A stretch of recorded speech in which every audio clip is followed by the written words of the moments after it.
ओम शांति सभी भाई बहनों को।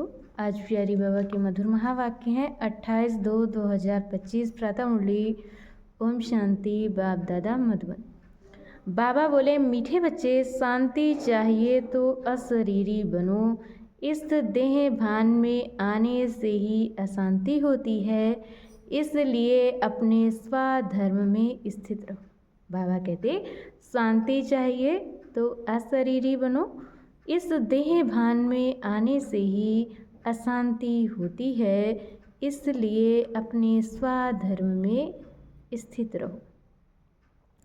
प्रश्न है, यथार्थ याद क्या है?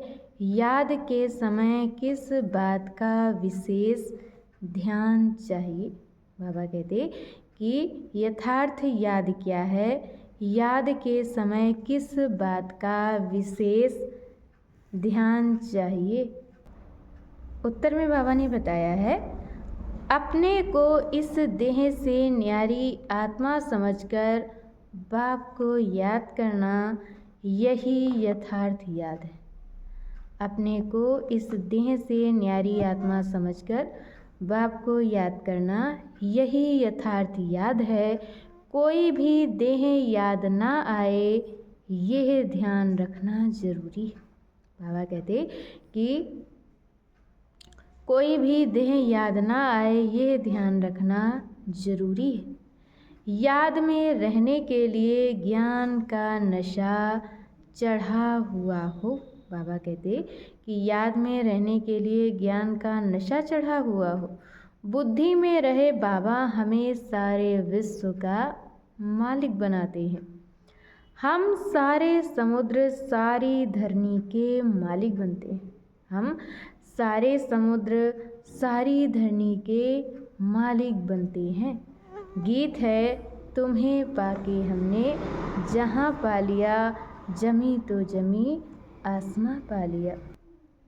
ओम शांति। ओम का अर्थ ही है अहम, मैं आत्मा। मनुष्य फिर समझते ओम माना भगवान। ओम का अर्थ ही है अहम, मैं आत्मा। मनुष्य फिर समझते ओम माना भगवान, परंतु ऐसे है नहीं। ओम माना मैं आत्मा, मेरा ये शरीर है। कहते हैं ना ओम शांति। अहम आत्मा का स्वधर्म है शांत। अहम आत्मा का स्वधर्म है शांत। आत्मा अपना परिचय देती है। मनुष्य भल ओम शांति कहते हैं, परंतु ओम का अर्थ कोई भी नहीं समझते। परंतु ओम का अर्थ कोई भी नहीं समझते हैं। ओम शांति अक्षर अच्छा है। बाबा कहते कि ओम शांति अक्षर अच्छा है। हम आत्मा है, हमारा स्वधर्म शांत है। हम आत्मा शांति धाम की रहने वाली हैं। कितना सिंपल अर्थ है। हम आत्मा शांति धाम की रहने वाली हैं। कितना सिंपल अर्थ है। लंबा चौड़ा कोई गपोड़ा नहीं है। इस समय के मनुष्य मात्र तो ये भी नहीं जानते कि अभी नई दुनिया है व पुरानी दुनिया है। इस समय के मनुष्य मात्र तो ये भी नहीं जानते कि अभी नई दुनिया है व पुरानी दुनिया है। नई दुनिया फिर पुरानी कब होती है और पुराने से फिर नई दुनिया कब होती है, यह कोई भी नहीं जानते। नई दुनिया से फिर पुरानी दुनिया कब होती है और पुरानी से फिर नई दुनिया कब होती है, ये कोई भी नहीं जानते। कोई से भी पूछा जाए दुनिया नई कब होती है और फिर पुरानी कैसे होती है, दुनिया नई कैसे होती है और फिर पुरानी कैसे होती है, तो कोई भी बता नहीं सकेंगे। अभी तो कलयुग पुरानी दुनिया है। बाबा कहते हैं कि अभी तो कलयुग पुरानी दुनिया है। नई दुनिया सतयुग को कहा जाता है। अच्छा, नई को फिर पुराना होने में कितने वर्ष लगते हैं? नई को फिर पुराना होने में कितने वर्ष लगते हैं? ये भी कोई नहीं जानते। मनुष्य होकर ये नहीं जानते, इसलिए इनको कहा जाता है जानवर से भी बदतर। मनुष्य होकर भी ये नहीं जानते, तो बाबा कहते इसीलिए कहा जाता है कि मनुष्य से भी बदतर।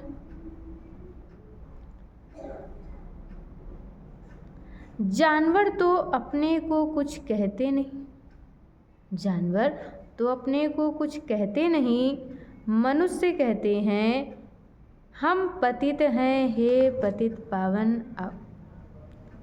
मनुष्य कहते कि हम पतित हैं, हे पतित पावन आओ, परंतु उनको जानते बिल्कुल ही नहीं, परंतु उनको जानते बिल्कुल ही नहीं। पावन अक्षर कितना अच्छा है। पावन दुनिया स्वर्ग नई दुनिया ही होगी। बाबा कहते पावन दुनिया स्वर्ग नई दुनिया ही होगी। चित्र भी देवताओं के हैं, परंतु कोई भी समझते नहीं। चित्र भी देवताओं के हैं, परंतु कोई समझते नहीं। यह लक्ष्मी नारायण नई पावन दुनिया के मालिक हैं। यह सब बातें बेहद का बाप ही बैठ बच्चों को समझाते हैं। ये लक्ष्मी नारायण नई पावन दुनिया के मालिक हैं। ये सब बातें बेहद का बाप ही बैठ बच्चों को समझाते हैं। नई दुनिया को स्वर्ग कहा जाता है और देवताओं को कहेंगे स्वर्गवासी। अच्छा, मीठे मीठे सिकिलधे बच्चों प्रति माता पिता बाप दादा का याद प्यार और गुड मॉर्निंग। रूहानी बाप के रूहानी बच्चों को नमस्ते। हम रूहानी बच्चों की तरफ से रूहानी माता पिता बाप दादा को याद प्यार नमस्ते, ओम शांति, गुड मॉर्निंग। शुक्रिया बाबा, शुक्रिया। और आज बाबा ने हम बच्चों को मुरली में धारण करने के लिए मुख्य सार दिया है। पहला पॉइंट, विकर्माजीत बनने के लिए योग बल से विकर्मों पर जीत प्राप्त करनी है। विकर्माजीत बनने के लिए योग बल से विकर्मों पर जीत प्राप्त करनी है। यहाँ देखते हुए बुद्धि योग बाप और वर्षे में लगा रहे। बाप कहते यहाँ देखते हुए भी बुद्धि योग बाप और वर्षे में लगा रहे। और दूसरे पॉइंट में बाबा ने बताया है बाप के वर्षे का पूरा अधिकार प्राप्त करने के लिए माँ तेला बनना है। बाप के वर्षे का पूरा अधिकार प्राप्त करने के लिए माँ तेला बनना है। एक बाप की ही श्रीमत पर चलना है। बाप जो समझाते हैं वह समझकर दूसरों को समझाना। बाबा कहते बाप जो समझाते हैं वह समझकर औरों को समझाना है। और आज बाबा ने हम बच्चों को वरदान दिया है, दिव्य बुद्धि की लिफ्ट द्वारा तीनों लोकों का सैर करने वाले सहज योगी भव। दिव्य बुद्धि की लिफ्ट द्वारा तीनों लोकों का सैर करने वाले सहज योगी भव। संगम युग पर सभी बच्चों को दिव्य बुद्धि की लिफ्ट मिलती है। संगम युग पर सभी बच्चों को दिव्य बुद्धि की लिफ्ट मिलती है। इस वंडरफुल लिफ्ट द्वारा तीनों लोकों में जहाँ चाहो वहाँ पहुँच सकते हो। इस वंडरफुल लिफ्ट द्वारा तीनों लोकों में जहाँ चाहो वहाँ पहुँच सकते हो। सिर्फ स्मृति का स्विच ऑन करो तो सेकंड में पहुँच जाएंगे। बाबा कहते कि सिर्फ स्मृति का स्विच ऑन करो तो सेकंड में पहुँच जाएंगे। और जितना समय जिस लोक का अनुभव करना चाहो उतना समय वहाँ स्थित रह सकती हो। इस लिफ्ट को यूज करने के लिए अमृत वेले, इस लिफ्ट को यूज करने के लिए अमृत वेले केयरफुल बन स्मृति के स्विच को यथार्थ रीति से सेट करो। अथॉरिटी होकर इस लिफ्ट को कार्य में लगाओ तो सहज योगी बन जाएंगे। मेहनत समाप्त हो जाएगी।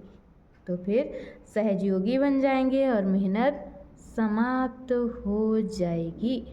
और आज की मुरली का स्लोगन है, मन को सदा मौज में रखना यही जीवन जीने की कला।